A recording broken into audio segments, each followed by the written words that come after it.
We've got him back. We'll try the connection here again, Scottie, and I'll let you say it in your words. As you were saying, Yeah. it didn't change. It's just a different conversation. Well, yeah, it hasn't changed. I mean, from a statistical standpoint, LeBron controls that. But in terms of what you see with the eye, in terms of what you're getting as a player, Michael had a different style of how he approached the game.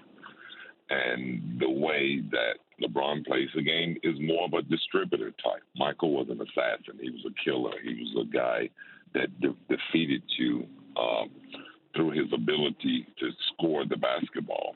LeBron is not that kind of guy. He's the kind of killer that beat you by committee. He beat you with his teammates.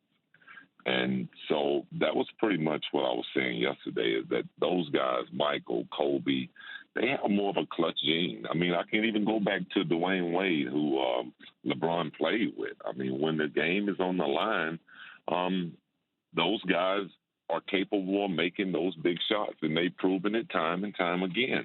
And I'm not taking that away from LeBron. He's taken big shots and game-winning shots, and he's made them. But that's just not who he is as a player. We always knock him at times when he make the pass in certain situations. But it's the right play for him because he's not that guy that's willing to take that shot every time. Michael Jordan and LeBron.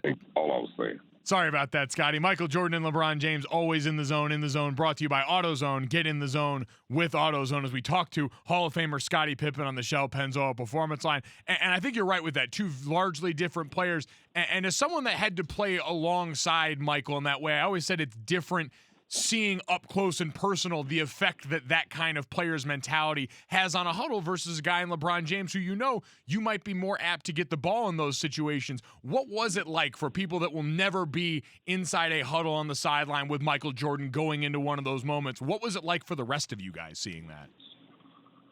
Well, I don't know what it was like for the rest of my teammates, but I played with Michael pretty much my whole career.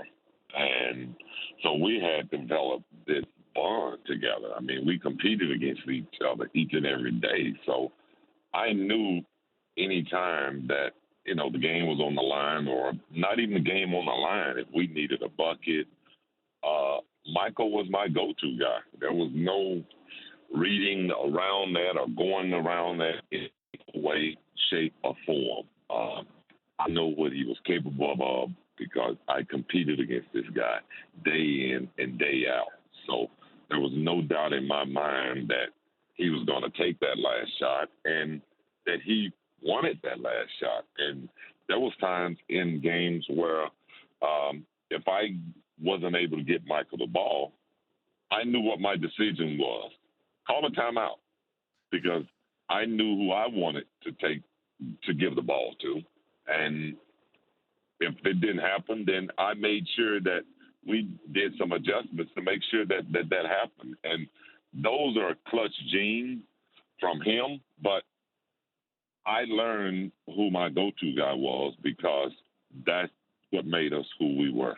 We're talking to Scottie Pippen, ESPN NBA analyst, six-time NBA champion on Golic and Wingo. Jason Fitz, Mike Golic Jr. in for Trey and Mike. And let's flip over to some of the action right now in the NBA. Anthony Davis leaves last night's game with a shoulder contusion. But at this point, how do the Pelicans protect their investment when they want to trade him at some point?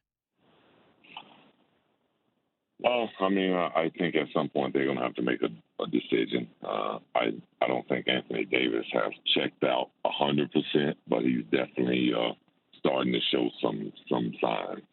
His production level is starting to drop to some degree.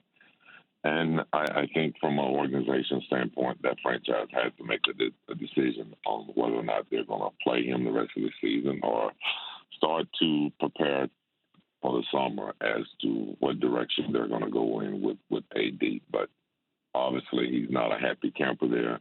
And we've seen over the last few years how, players are being traded and feeling like that they're getting an unfair treatment because of how things are going down. You look at what happened to Isaiah. You look at what happened in Toronto in the offseason. So players are starting to open their eyes up and be the aggressor in terms of the free agent market, and whether or not they're under contract or they're going to be a restricted or unrestricted free agent. It doesn't matter.